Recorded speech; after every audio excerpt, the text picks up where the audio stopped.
আসসালামু আলাইকুম রহমতুল্লাহি ওয়া বারাকাতুহু। আজকে একটা ঘটনা দেখলাম।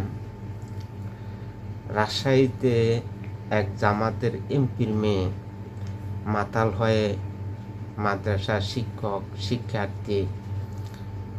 শিক্ষার্থীদের অভিভাবকদেরকে মারধর করেছে, লাঞ্ছিত করেছে।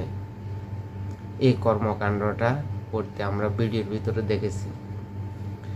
তো জামাত ইসলামী এখন যে ধরনের কর্মকাণ্ড শুরু করেছে, তাতে মনে হয় এই জামাত ইসলামী বর্তমানে জঘন্যতম দলের পরিণতি হয়েছে।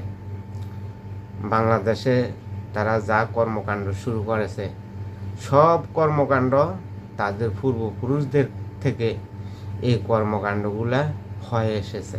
বর্তমান জামাতের নেতাকর্মীরা যে কর্মকাণ্ডগুলো করতে আছে, তারা বিভিন্ন জায়গায় দর্শন, রাহাজারি, বলৎকার, সন্ত্রাসী কর্মকাণ্ড এগুলোর সাথে তারা সবাই জড়িত। জামাত শিবিরের নেতাকর্মীরা, এনসিপির নেতাকর্মীরা। এখন বর্তমানে এনসিপির নেতা নাসির উদ্দিন পাটোয়ারি বাংলাদেশের ভিতরে নৈরাজ্য সৃষ্টি করার জন্য উগ্রবাদী বক্তব্য দিতে আছে। যেহেতু বাংলাদেশের ভিতরে একটা নৈরাজ্য সৃষ্টি করা যায়, এই জন্যেই নাসির উদ্দিন পাটোয়ারি উল্টাপাল্টা বক্তব্য দিতে আছে। এই উল্টাপাল্টা বক্তব্য দেওয়ার জন্য এই জামাত ইসলামের ইন্ধনে এই কর্মকাণ্ডটা করতে আছে এই নাসির উদ্দিন পাটোয়ারি।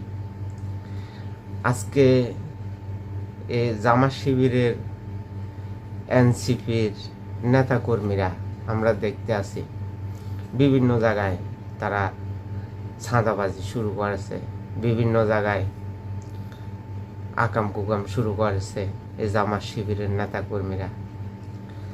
সরকার যদি এই জামাত শিবিরের যে সন্ত্রাসী আছে, এই সন্ত্রাসীদের বিরুদ্ধে যদি পদক্ষেপ না নেয়, তো দেখা যাবে এই জামাত শিবিরের এই কর্মকাণ্ড ভাইরাসের মতো সারা বাংলাদেশে ছড়িয়ে পড়ার সম্ভাবনা আছে। যত দ্রুত সম্ভব সরকার তাদের বিরুদ্ধে অবশ্যই পদক্ষেপ নিতে হবে।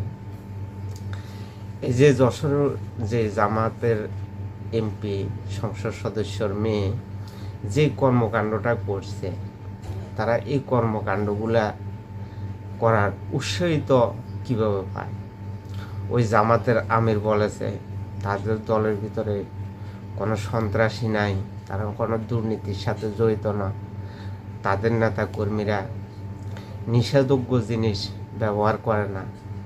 তো আজকে আমরা দেখলাম যশোরে যে এমপির মেয়ে মাতাল হয়ে মাদ্রাসার শিক্ষার্থী, অভিভাবক, ছাত্রছাত্রীদের উপর নির্যাতন নিপীড়ন করতে। তো এখন জামাতের আমির শফিকুর রহমান কি বলবেন?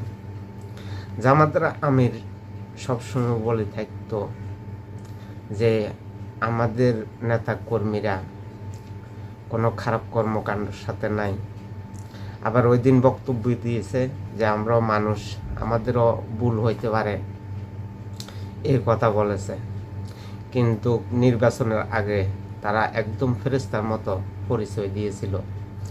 নির্বাচনের পরে দেখা গেল তাদের